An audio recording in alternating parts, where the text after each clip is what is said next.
المشاهدون الكرام، السلام عليكم ورحمة الله تعالى وبركاته. نشرة الأخبار من الفضائية الإريترية، وفيها افتتاح أسبوع مدارس القاشبركة،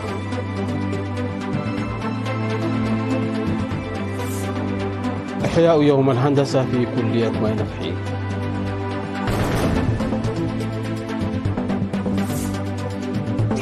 الإريتريون في دول المهجر ينظمون أنشطة وطنية. بوتين وتشي يتعهدان بالتصدي للنزعة العسكرية والهيمنة.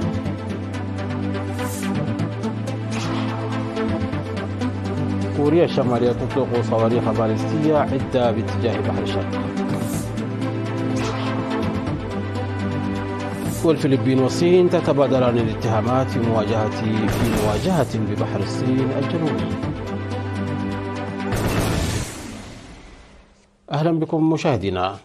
افتتح اليوم 8 من مارس أسبوع مدارس إقليم القاشبركة الذي يشارك فيه نحو 2000 طالب و250 معلما تحت شعار كفاءة التعليم للتطور المستدام، تتضمن المناشط الرياضية والثقافية والتعليمية. وقال منسق أنشطة الثقافة والرياضة والصحة بالإقليم الأستاذ سلمون تخل هيمانوت أن المشاركين في الأسبوع الذي يستمر ل4 أيام قد قدموا من 16 مديرية. أوضح بأن الهدف من الأسبوع هو تعريف الطلاب بقدراتهم ومواهبهم المختلفة وتبادل القيم والثقافة وترسيخ روح المنافسة. من جانبه أوضح المدير العام لقسم الخدمات الاجتماعية بإقليم القاشبركة السيد فرانكو كوبابا أهمية تضافر جهود الشركاء لتحسين كفاءة التعليم والطلاب. أحيت كلية الهندسة والتقنية في ماي نفحي اليوم 8 من مايو يوم الهندسة تحت شعار الهندسة للتنمية الوطنية. وقال عميد الكلية الدكتور أرآي زرآي في المناسبة التي حضرها كبار المسؤولين في الحكومة والجبهة أن الكلية تعمل إلى جانب نقل المعرفة الهندسية والتقنية في تشجيع الأبحاث الهندسية والابتكار. وأوضح أن هذا اليوم يساعد في خلق فهم مشترك بين مجالات الهندسة ووضع الخطط المستقبلية، والهدف الأساسي من البرنامج هو خلق فرص الطلاب للتعرف على نتائج أبحاثهم الهندسية وتعزيز مساهمة قدرات علم الهندسة في التنمية الوطنية وتشجيع التعاون الفعال للمؤسسات الحكومية وضمان تحقيق المشاركة المجتمعية وتشجيع الأجيال القادمة في مهنة الهندسة. وذكر رئيس اللجنة التنسيقية للمناسبة الدكتور يمان قلتان المناسبة وممهد الأرضية لتبادل المعرفة والتجارب بين المدرسين والطلاب والمهنيين، مشيرا إلى أن تنظيم السمينارات ومعرض الصور والأدوات والمحاضرات والحوار المشترك جزء من برنامج هذا اليوم. قدم المدير التنفيذي لشركة انديامو للتعدين في إريتريا الدكتور سيفي برهي محاضرة بحثية حول وحدة مجالات هندسة علم الأرض واستدامة البيئة. وتقوم كلية الهندسة والتقنية التي تأسست عام 2004 بالتعليم في مجالات الهندسة الزراعية والهندسة الكيميائية والهندسة المدنية وعلوم الكمبيوتر والهندسة الكهربائية والإلكترونية وهندسة علم البحار والهندسة الميكانيكية وهندسة التعدين بدرجتي البكالوريوس ل5 سنوات والدبلوم ل3 سنوات.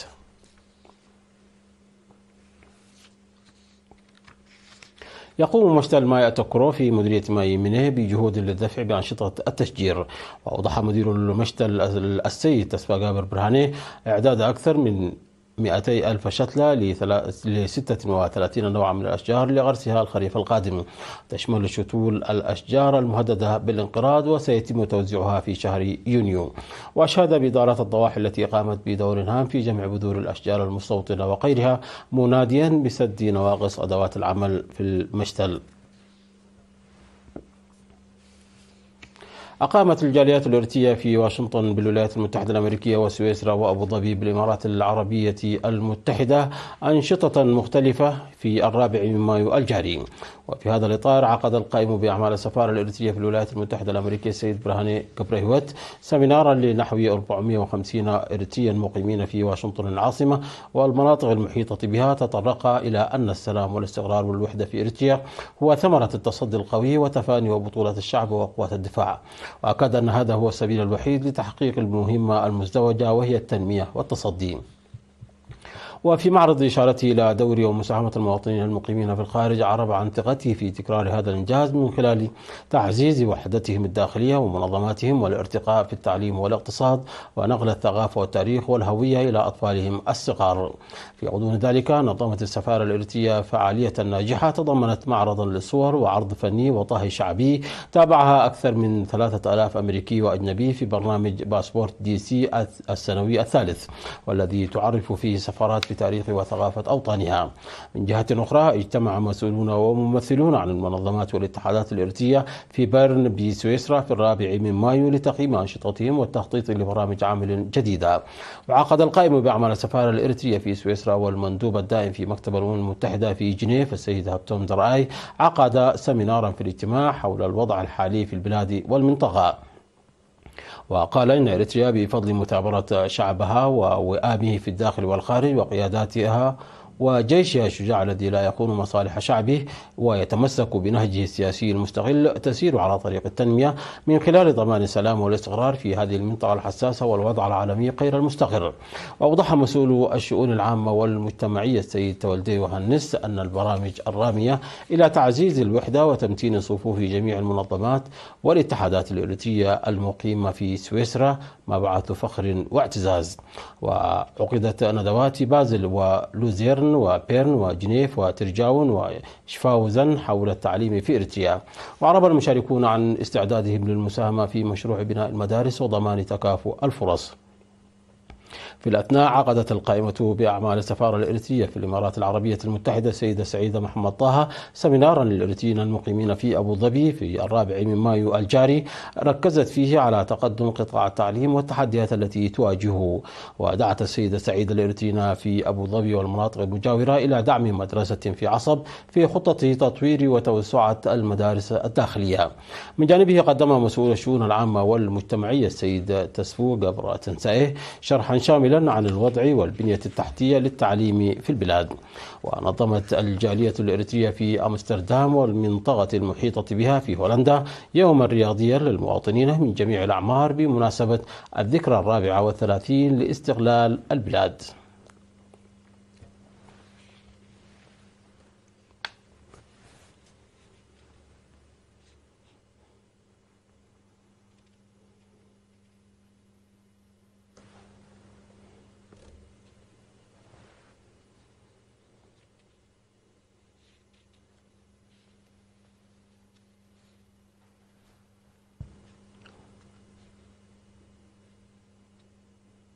نظم مكتب التعليم في مديرية دقة محرية دورة تدريبية للمعلمين لمدة يومين في الصحة النفسية. وأشرف على الدورة التدريبية خبير علم النفس السيد سلمون مريم بمشاركة 472 معلما من المراحل التعليمية الثلاث في المديرية. هدف التدريب إلى فهم أفكار ومشاعر الطلاب المختلفة والطبائع غير المعتادة وإيجاد الحلول لها. وقالت مسؤولة مكتب التعليم في مديرية دقة محرية الأستاذة ركبي كفلي أن التدريب هام وآني داعية لتطبيقه على أرض الواقع.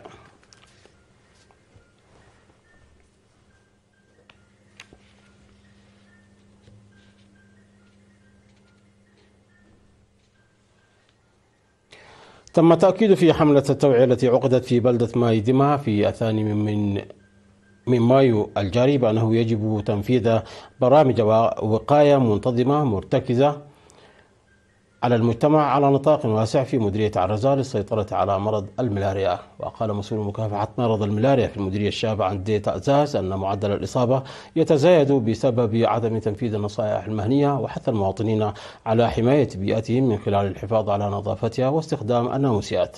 وقالت مسؤولة مستشفى مديرية عرزال الأهلي الممرض أو مسؤول المستشفى الممرض زرقوم زمو أن حالات الإصابة بالسل زادت هذا العام مقارنة بالعام الماضي، وقال أنه ينبغي إلى المزيد من الاهتمام لتكاثر البعوض في ضاحيتي عبل ومايدمة لأنها تعتبر بيئة ملائمة لتكاثره.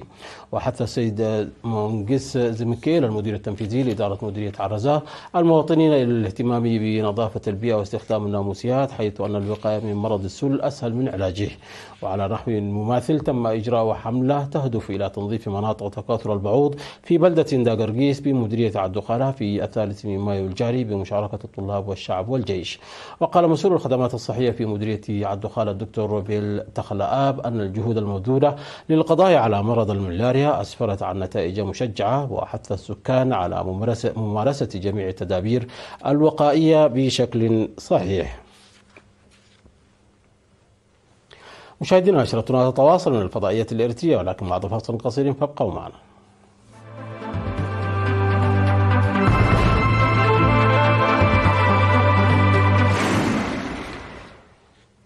التقى الرئيس الروسي فلاديمير بوتين بنظيره الصيني شي جين بينغ في موسكو، وأشاد الطرفان بالعلاقات المتنامية بين البلدين. وفي تصريحات أدلى بها في بداية المحادثات بين وفدي البلدين بالكرملين، قال بوتين أن العلاقة بين روسيا والصين قائمة على احترام المصالح المتبادلة، واعتبرها العامل الأهم لاستقرار العلاقات الدولية، كما عدها مثالا يحتذى به. كما قال الرئيس الروسي أن الجانبين بصدد إطلاق مبادرات جديدة مشتركة في مجال الطاقة، ويعتزمان إبرام اتفاقية بشأن تعزيز الاستثمارات المتبادلة وحمايتها. من جانبه قال تشي أن بكين وموسكو تمكنتا بفضل الجهود المشتركة من الحفاظ على ديناميكية إيجابية في العلاقات. وأضاف شي خلال مراسم استقبال أقيمت في الكرملين أنه في مواجهة التيار المضاد المبني على الأحادية والتسلط القائم على الهيمنة، ستعمل الصين مع روسيا لتحمل المسؤوليات الخاصة بالقوى الدولية الكبرى.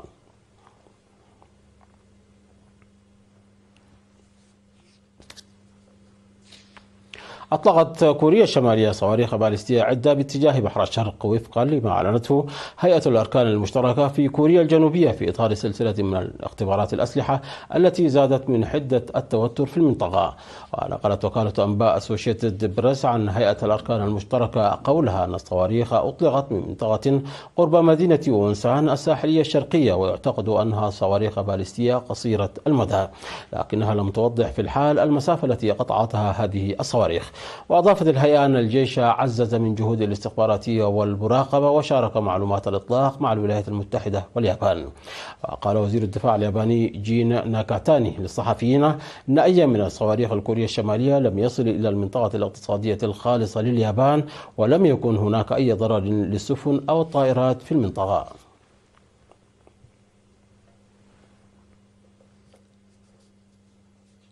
قدمت الفلبين والصين روايات متضاربة عن مواجهة بحرية عند جزيرة متنازع عليها في بحر الصين الجنوبي في أحدث واقعة ضمن نزاع طويل بين جارتين، وفقا لوكالة رويترز. وقال الجيش الفلبيني أن دورية بحرية بالقرب من جزيرة سكاربورو المتنازع عليها شهدت تحركات عدوانية وغير آمنة من سفينتين تابعتين للبحرية الصينية في وقت سابق من الأسبوع. وفي بيان أصدرته قيادة مسرح العمليات الجنوبي، اتهم الجيش الصيني الفرقاط الفلبينية بمحاولة التعدي على المياه حول الجزيرة، وقال أنه أعد قوات بحرية وجوية لتعقب السفينة وطردها. وتعد جزيرة سكاربورو واحدة من أكثر المناطق البحرية المتنازع عليها في آسيا، ونقطة توتر دبلوماسي بشأن السيادة وحقوق الصيد، وسميت على اسم سفينة بريطانية جنحت على الجزيرة منذ ما يقرب من 3 قرون.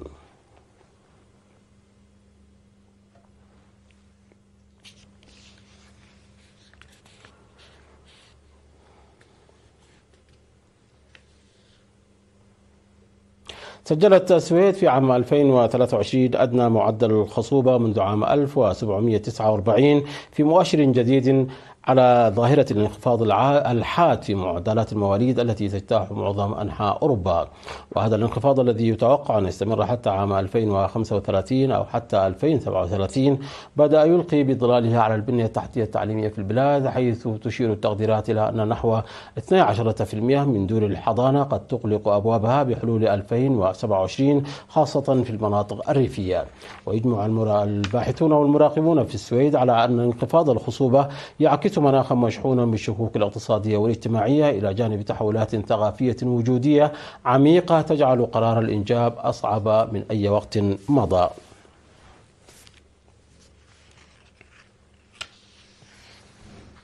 مشاهدينا، قبل الختام إليكم تذكير بأهم ما جاء في هذه النشرة من أنباء.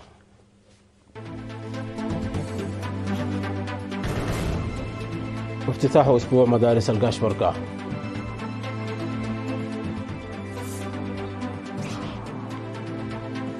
إحياء يوم الهندسة في كلية ماي نفحي.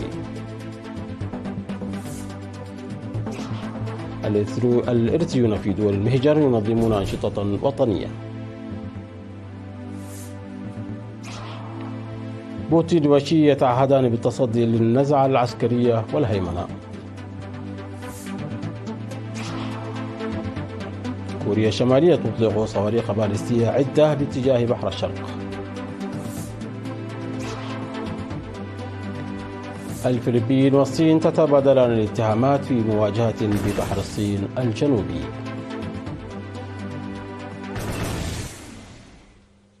مشاهدينا، انتهت النشرة. شكرا على حسن المتابعة. تحية لكم أينما كنتم. إلى اللقاء.